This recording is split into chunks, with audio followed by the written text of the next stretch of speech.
Cricket, the army, the other side of the world. There is an intriguing connection, but what's perhaps more intriguing is the word they created.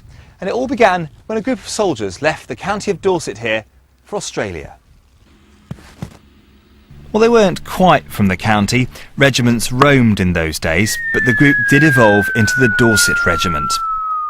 Modern-day Australia owes much to the work of the 19th century British Army, who escorted convicts, guarded goldfields and kept the peace. In 1845, another group of soldiers, who eventually became the Devonshires, took over at the Victoria Barracks.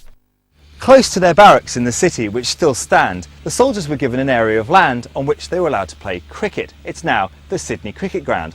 And what used to happen is troops used to gather to watch and shout words of, how can I put it, encouragement. They were from the barracks, they were the barrackers, and so the term barracking was born. Come on, my daughter could hit further than you. I guess, like most things, any story has a bit of colour or flavour to it, but a great story endures.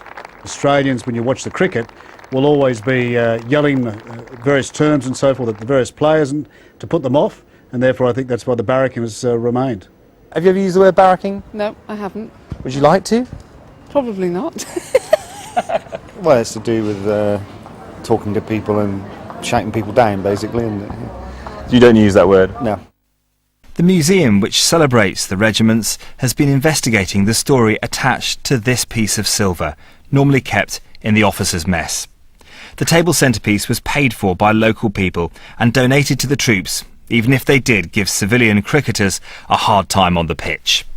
Many of the regiments actually settled in Australia. They didn't come back.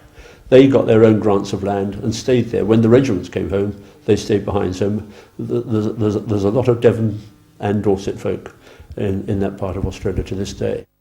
It is a bond which has stood the test of time. As for cricketing trivia, we can't be completely sure, but it too has endured.